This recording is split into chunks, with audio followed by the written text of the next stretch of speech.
Okay, so good afternoon. I hear you. Okay, I hear you. Okay, fantastic. Could you also, perhaps those that are responding, thank you very much, say that you can see the screen? It should be one screen, Globally Commerce Experts, with the famous word Brexit in the middle of it. So if you can let me know that you can see that, that would be amazing as well. So thank you very much. We're just going to let people sort of join us. We typically start about 3 minutes past. Thank you very much, Jennifer. Thank you very much, William. Connie as well. Thank you. Yes, and Alex. Excellent. Thank you very much. Nice to see so many of you on. We'll be starting in about a minute or two's time. I typically start about 3 minutes past. It's a relatively relaxed affair because we're still in Christmas holidays here in the UK, and I am, I'm still in Christmas mode, to be fair. I've got a pint, or that's a pint of water in my hand. So I have been at work, but I've been in and out of the office, and it's actually nice to get in and just do a couple of bits.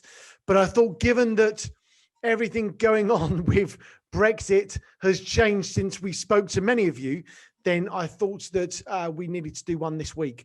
And I didn't want to do one tomorrow because that's New Year's Eve. And I would like to say I'd be partying, but the reality is I won't be partying because we're all in lockdown. So basically, we'll be having a party, but it'll be a party of the four of us. So nothing too outlandish, I wouldn't have thought, unless my 11-year-old son gets on a blue WKD, which he found for the first time this Christmas, which was a bit of a worry. Anyway, we're going to start very, very shortly because I'm sure you've all heard me waffling on. You don't need to hear me doing that. So we're going to be starting very, very shortly.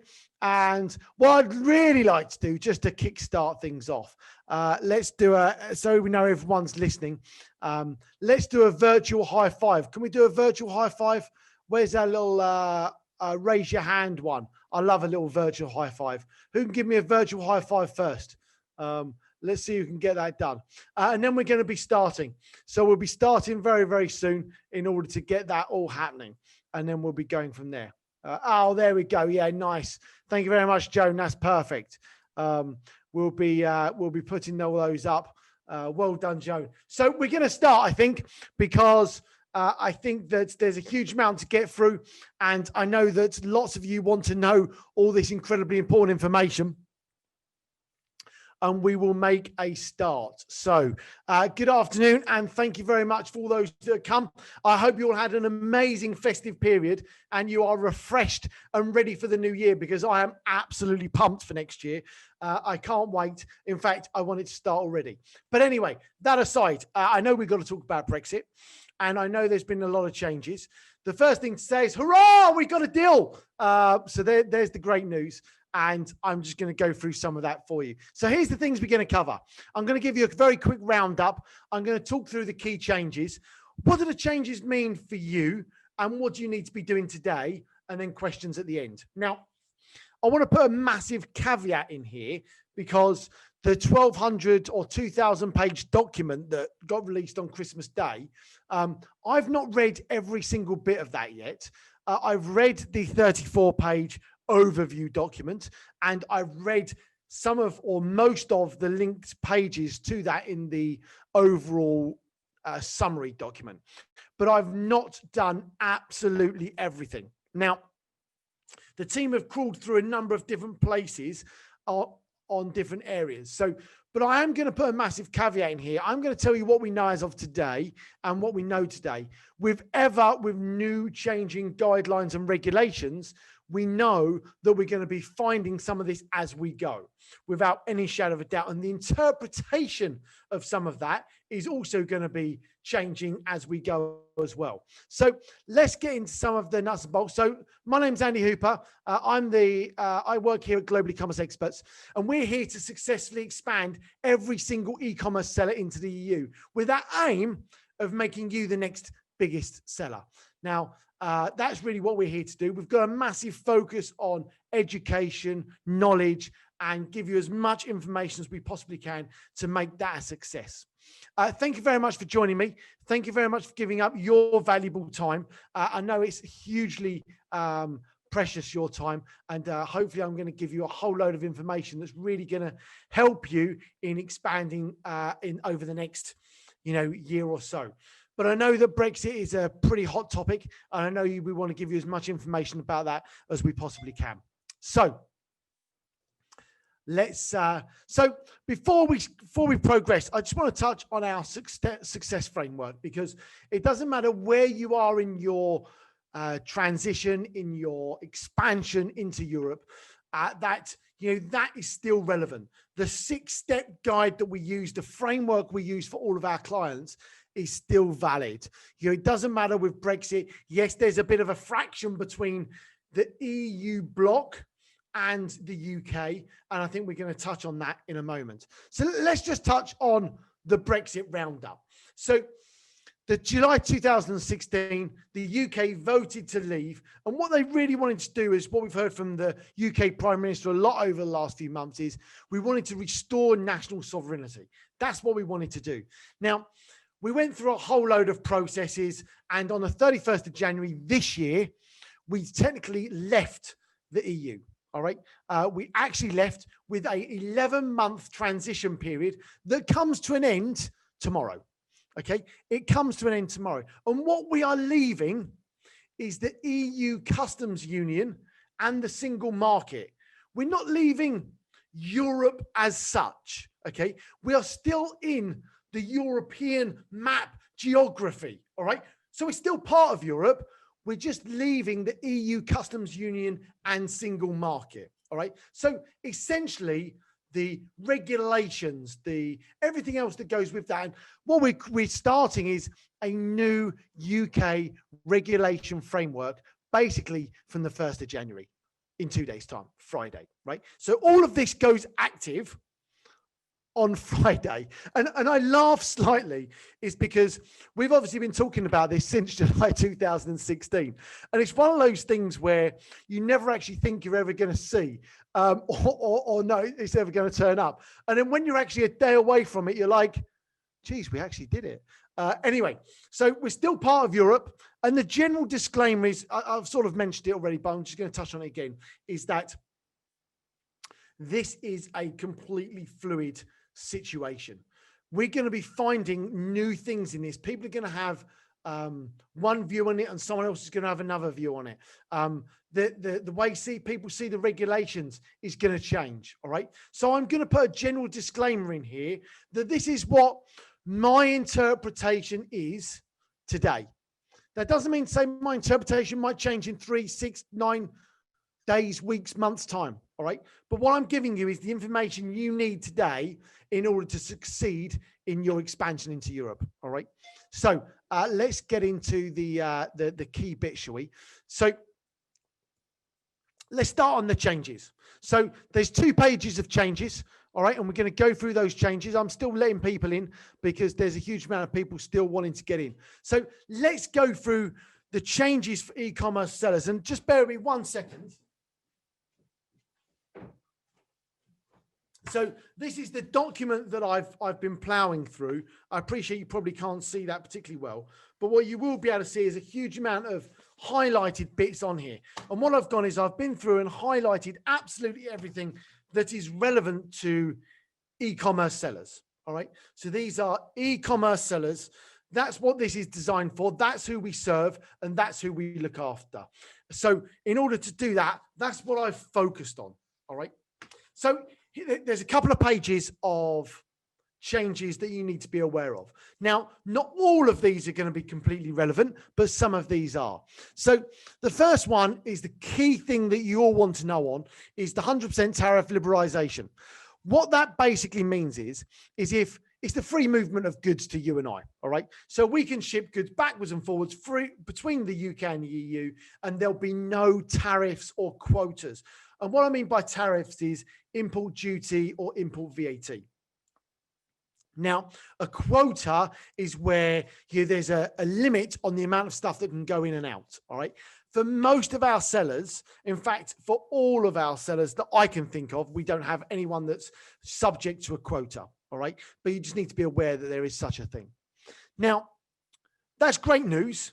Now we're going to come on to the customs declarations of that. What it means is that we can send goods backwards and forwards, but because it's leaving one jurisdiction and going to another, there's still customs declarations that need to be done. All right. So it's not like, oh, well, there's no tariffs, I haven't got to pay anything, I don't have to do anything extra, because you do, and we're going to come on to that.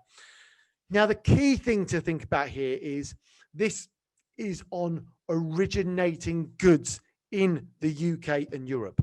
So if your goods originated in the UK and Europe, then you can send them backwards and forwards, no problem at all. If, for example, you get your products made in China, you send a container to the UK, and you then decide that half of that container needs to go to our other warehouse in the Netherlands, for example, or Germany, or wherever like you want to send it to. Because those goods haven't originated in the UK or Europe, you can't send them free. All right. So there will be a tariff on those, and we need to look, depend on the product, or depend on the tariff and everything else. Now, there is something very, very similar at the moment. But anyway, okay. So basically what you need to consider is where are your goods, where do your goods originate? Oh, the originating basically means is where are they made, like where they put together. All right. Now, if you've got bits that are made all over the world, and then let's say you get five parts of your products are made in Europe or the UK, 5 parts are made in China, you then bring that to the UK and build it in the UK and then make it, because the majority of the components and what's been made have been made here, you could say that it could originate from the UK, for example. If you've literally just shipped a made product from China to here, then that originates in China. All right. So most of you should be and understand most of that, I'm guessing. So that's the first most important thing that you need to understand. All right. That there is a free movement of goods, but there's a massive but in the background. All right. Next thing, there's no barriers to trade. So the EU and the UK, so the European Union, have decided, and customs and everything else, and the UK have said there should be no barriers to trade. We want stuff to move backwards and forwards. The ports, no one should hold anything up at a port unnecessarily, and everything should move freely. All right. We'll see how that works out in practice. We're now governed by international law, not EU law. Now, obviously, if you're in the EU, that's EU law, and UK law. And for sellers, what does that really mean? Well, what it really means is that if you've got products in the UK, it's governed by international law rather than EU law, and obviously UK law as and when that goes through. It means that we can travel to and from the EU easily between countries, depending on where you are as a seller based. It means that you can go backwards and forwards. I can go to the UK, I can go to some other places very, very easily. No problems at all. Cross-border trade, business services, and market access. There should be clear market access to businesses that want to do cross-border trade. So, for example, if you do VAT, if you do legal, if you do whatever that means, lots of different services are going to fall under this. But there should be cross-border trade. It should be easy to do that. And that leads into a recognition of qualifications of going backwards and forwards. All right. And then obviously that leads into business visits. So if you want to visit from the UK to Europe and Europe to the UK, vice versa, you can spend 90 days and 180. All right. So you could do 90 days there and then come back. All right. And then you couldn't go back for another 90 days, basically. Or you might do a week on, week off. That would be absolutely fine. No problems at all. Now, there's also a piece in here about data storage. So under GDPR, you need to house storage in Europe.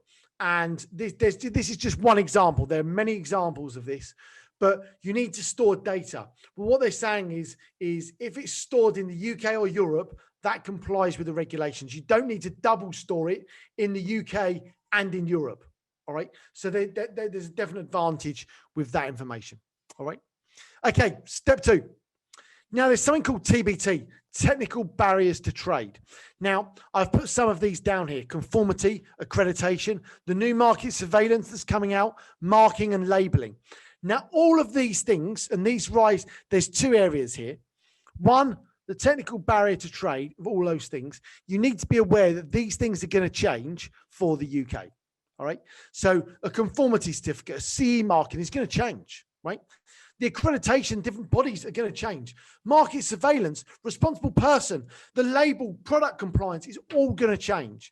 Now, what they changed to is a little bit of an unknown at the moment. No one actually has any answers to that. So what that actually means is that the UK government have said that until January 2022, anything with a CE marking or EU marked EU compliant product will still be compliant in the UK.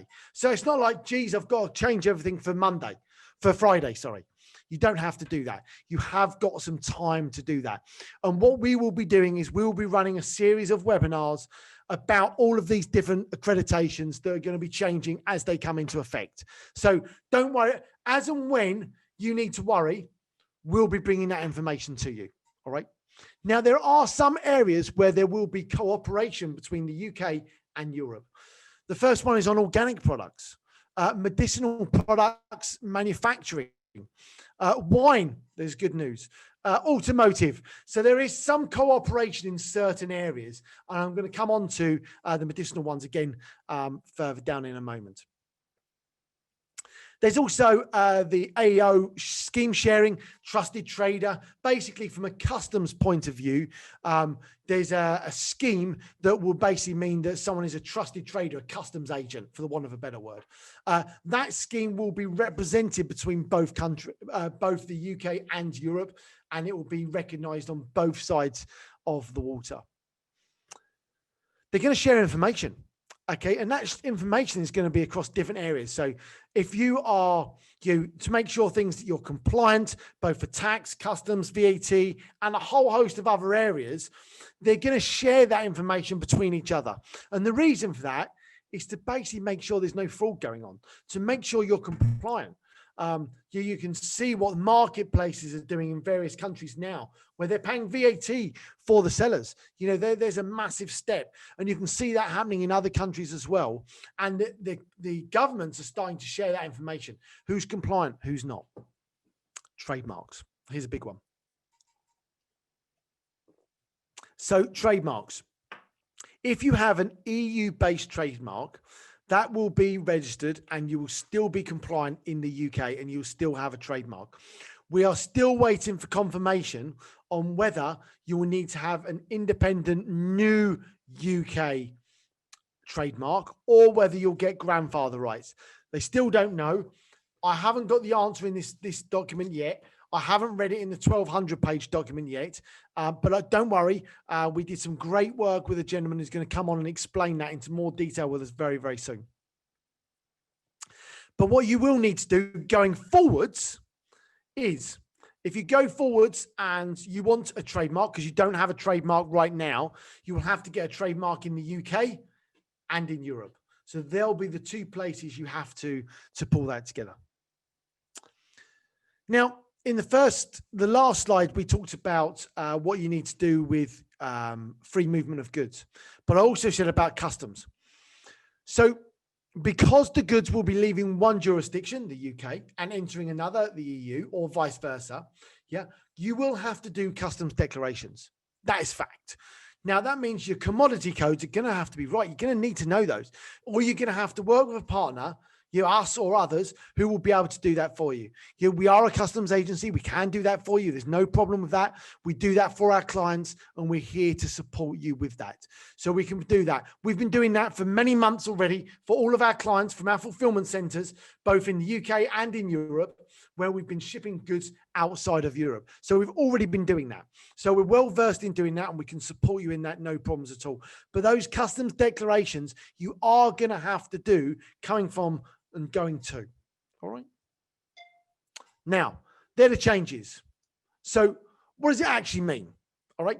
So let's get into the movement of goods. Okay. If it originates in the UK and Europe, you're free to move it backwards and forwards, but you will need to do a customs declaration. Okay. Sorry. I was having a moment of off then. Anyway, if the goods are originating from outside the UK and Europe, there will be tariffs and quotas to be applied. All right. So that's the key next piece. They will be sharing information to ensure compliance. So don't think that you can't be compliant. Goods going into Europe, they're going to be much more stringent on the border than they ever have been. So what that means is what you're going to have to do is make sure your goods are compliant before they even go into the country. All right. TBT, some areas will be changing, but not too far. Now, this is an interesting piece because what the wording actually says is that as long as we don't change it too far from what they've already got, then we'll be fine. But if we do, then there'll be competition rules put in place and we may end up with further tariffs and charges and quotas put in place. So all of these things are going to be broadly the same thing. The first thing that most of our clients have is CE marking. A CE marking, certificate of conformities. All of these things are things that you need on your product to show that they are compliant. If I pick up my phone, on the back of it, it should have, on the box, it would have a CE marking on it. All right. So absolutely crucial. Now, with those sort of things, what the UK is bringing out is the UKCA.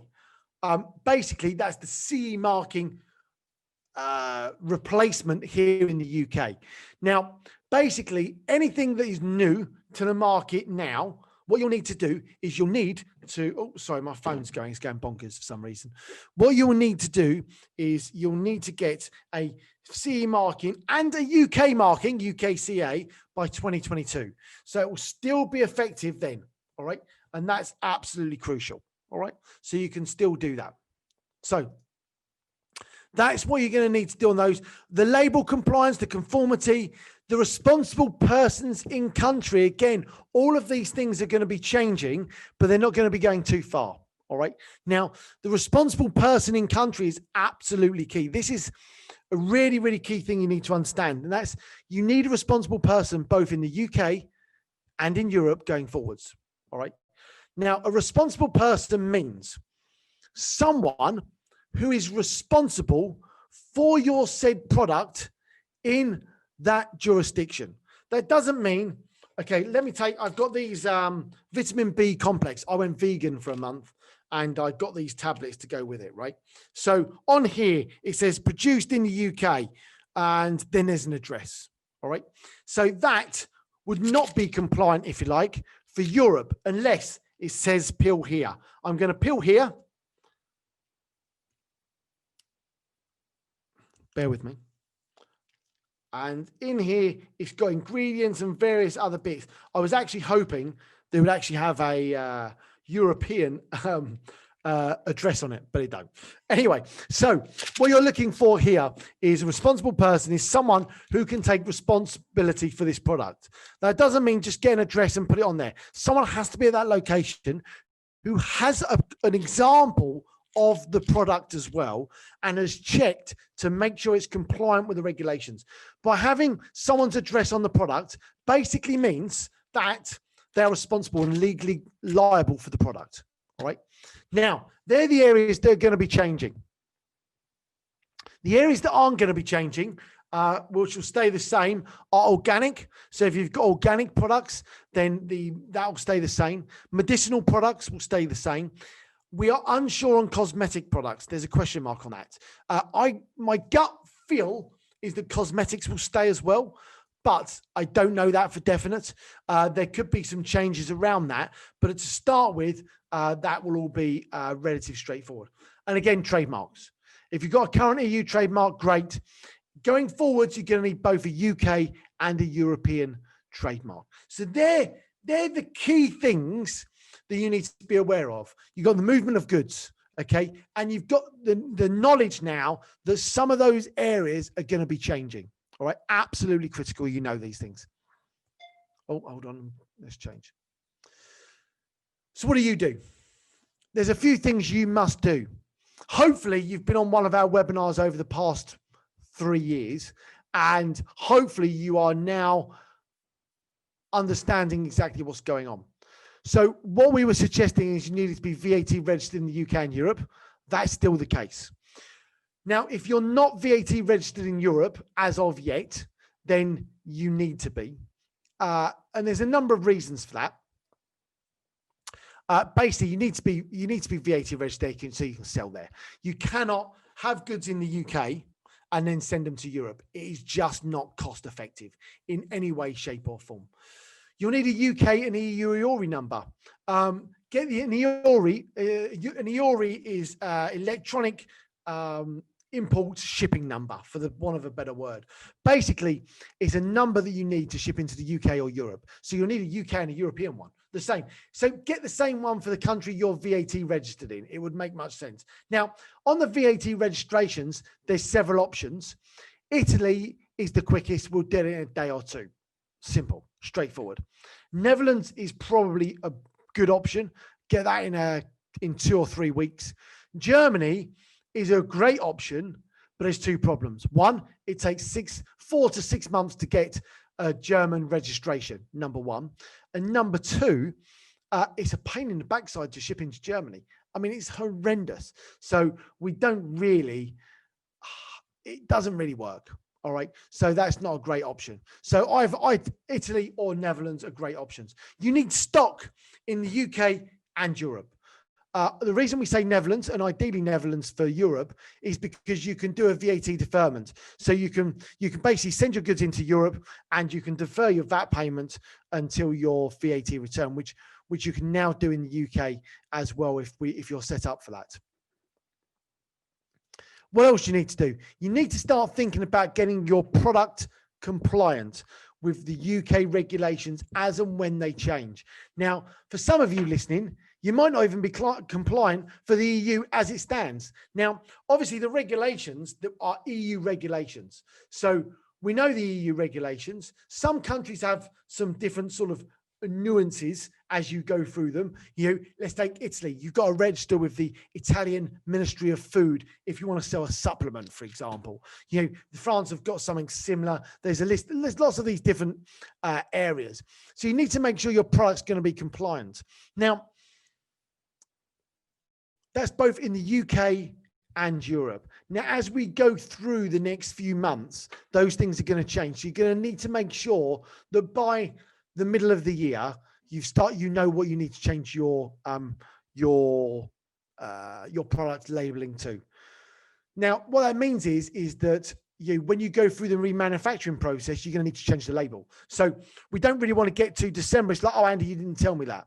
So it's really, really important that you know that now. Responsible person address. You need an address in the UK and you need an address in Europe. We've got those. We've got storage facilities in both, and you need to store goods in both. So, for example, let's take this product here. That let's say you sell this. You can put our address on it. For example, we can be the responsible person if we've seen the certification and everything else for it. We've got one product here in our warehouse, both in the UK and Europe. And at that point, you're compliant with the regulations. All right. Really, really key. You need to make sure if you've got trademarks, you've got those sorted. And lastly, your customs declarations need and must be done if you're going to go between the UK and Europe. We've been talking about shipping things out of the UK into Europe for many, many months now. Fortunately, lots of our clients have already done that. If you've not done that, it's not too late, but don't phone me tomorrow and say, Andy, I need 10 pallets to go to Netherlands tomorrow, because in all honesty, it's probably not going to happen. But we can make things happen for you. Of course we can. So they're the things you need to do. All right. So I'm going to open this up to questions now, because I'm sure lots of you have got many, many questions. Can I just put a caveat that I don't know all the answers? I will find out all the answers and make sure I've got all those.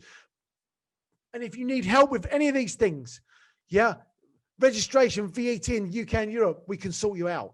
EORI numbers, we can sort you out. Warehouses, we can sort you out. Product compliance, we can sort you out. Responsible person, we can sort you out. Trademarks, we know where to send you. Customs declarations, we can sort you out.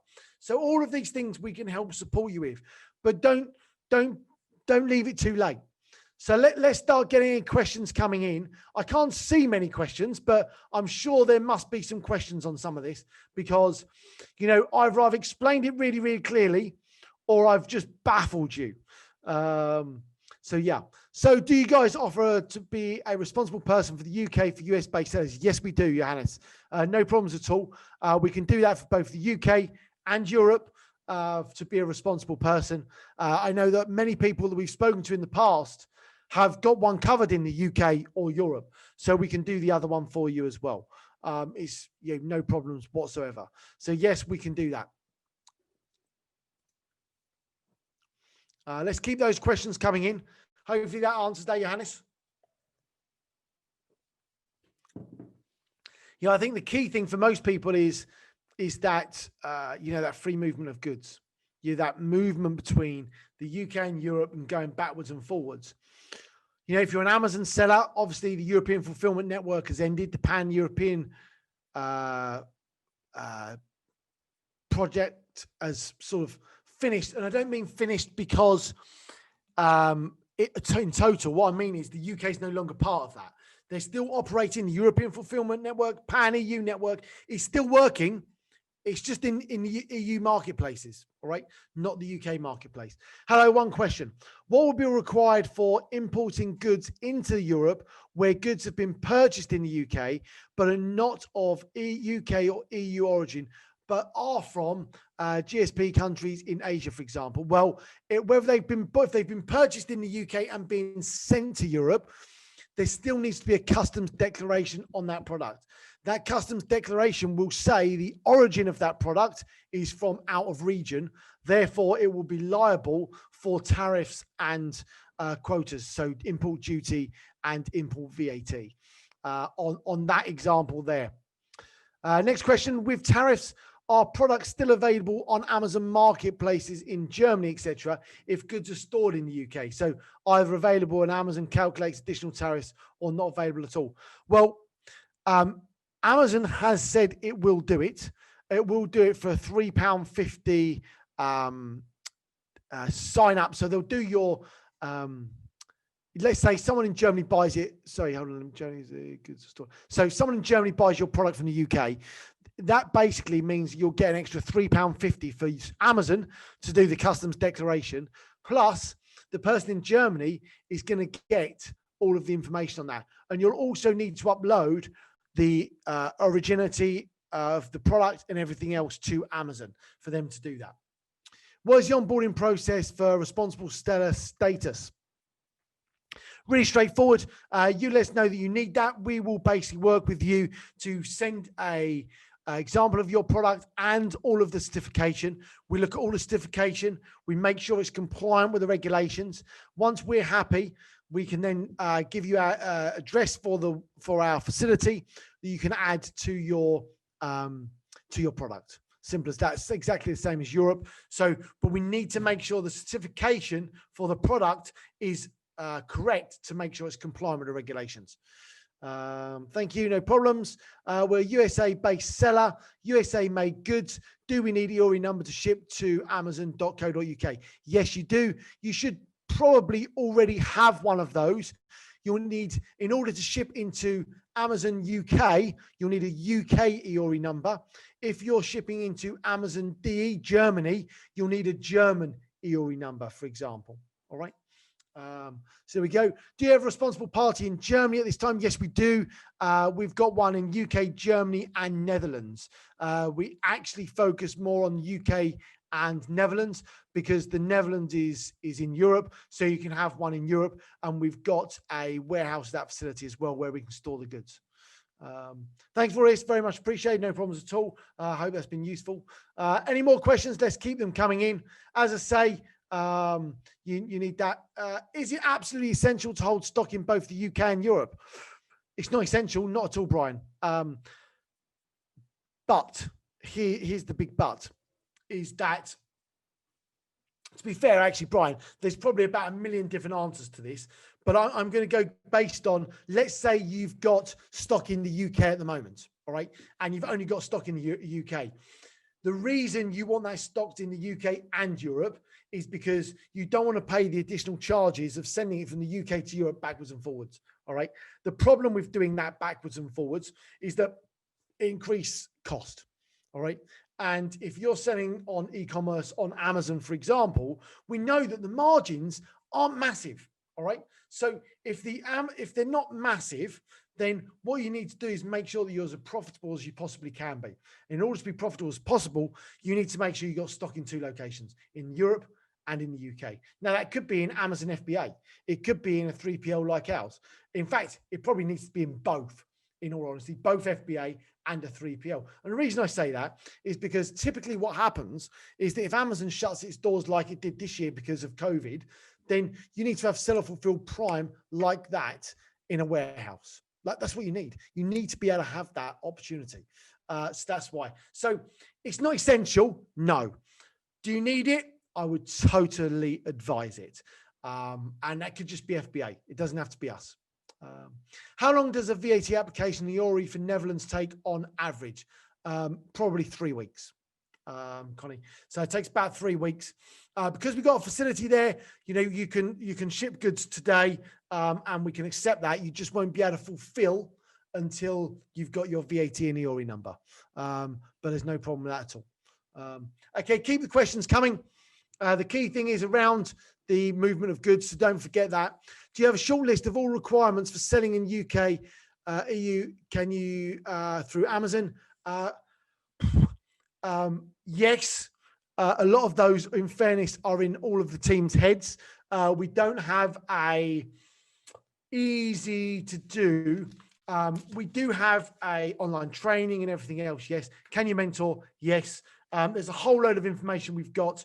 I mean, we put out, Gary, we put out a huge amount of education. If you check our socials, you'll see content corners, you'll see webinars, you'll see podcasts. Lots of that information is out there. We do have it in a nice, easy to use stack training template, which you can find at expandtotheeu.com. Can you mentor? Yes, of course we can. No problems at all. We can support our clients in many different ways, depending on their needs. No problems. So keep the questions coming. Any more questions? I'm going to be available to answer all your questions for this, because I know it's a pretty tough time for understanding what's actually going on. And it's you know, we are learning as we go. There's no doubt about that. I've read the documents. I didn't read it over Christmas. Well, when I say I didn't read it over Christmas, it was my job to read it when I came back yesterday and start going through the narrative and going backwards and forwards. And it's really, really hard to understand. And there's a whole load of terms in there that I'm just not clever enough to understand. So we'll get the team to do that, because they're a lot cleverer than I am. Okay, a couple more questions. Will I be able to ship seller fulfilled order from UK to Europe? You will be able to ship seller fulfilled, no problems at all. But you will be there will be customs declarations to do. If you do seller fulfilled, you'll need to do that from the UK and from Europe. So that's what we would suggest, because you're going to have to do customs declarations on everything going into Europe. Where do I determine if I need a CE label for specific product? Okay, the easy way to understand if you need a CE marking is, will your product harm someone, or could your product harm someone in any way, shape or form? If it could, then you will need some form of certification. Now, it might be a CE mark, it might be a food standards certification. There could be a whole load of different things. So it depends on what you're doing. If the product does not require a CE label, do I still need a responsible person? Well, most products need a responsible person. There are a few products that don't need a responsible person, and they are typically things like clothes. Everything else needs a CE marking, needs a responsible person. So if you were to let us know what you sell, we can let you know whether you'll need a responsible person for that product or not. But the easy answer is to say that most people need it. Do you offer responsible person for Chinese-based sellers? Yes, we do. No problem at all. We can do that. No worries. We just need an example of that here. We do that for a lot of people based on places like Wish and places like that as well. So we've got a huge amount of Chinese sellers we're doing through platforms like Wish that we're working with, and we're slowly working with more and more sellers. So yeah, we can do that, no problem at all. Can you send links to the pertinent information for all the changes? Gary, the simplest place to go for all the changes, unfortunately, is the government website.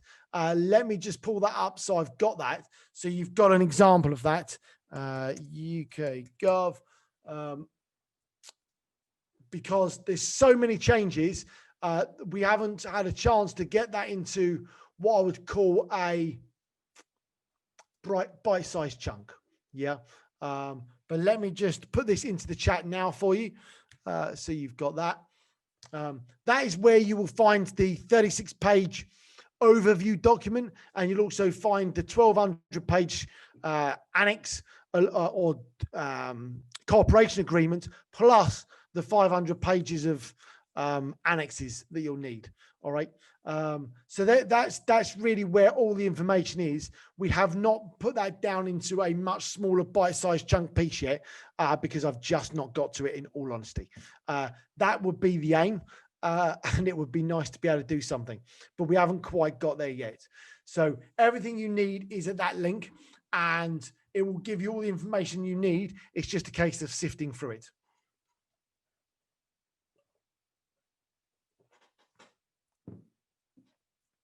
Yep, so we do B2B and B2C, no problem at all. 3PL service, both in the UK and in Europe. We've got the UK, Netherlands, Germany soon, France, Italy, and Spain as well, coming very, very shortly. Because lots of clients have had problems with removal orders. You can only remove in country at the moment. We think that will change. But yes, we can offer 3PL for business to business and business to consumer. No problems at all. We do that and have done that for many, many years. Hopefully that helps with that, Brian. The URI number application requires some VAT certificate information. G, got us the VAT number. Do you have it, such as the date and certificate? Yeah, William, I suspect, well, in fact, I'm pretty certain, almost 99.9% certain, that when we did your V80 registration, you will also got an EORI number. So best thing to do is to contact your V80 agent, and we'll sort that out for you, and we'll basically get that to you.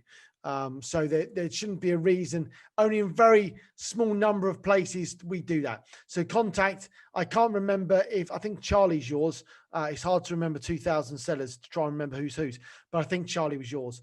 And I think it may, anyway, you'll know who it is, Bella and I, to be fair, off the top of your head. I don't have a full list in front of me. So hopefully that helps, William. Any more questions coming through?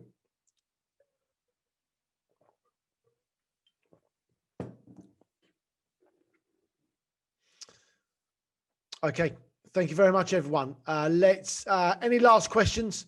Key thing to remember is you need stock in the UK and Europe. Where do your products originate from for your customs declarations? All right, going to be really, really key.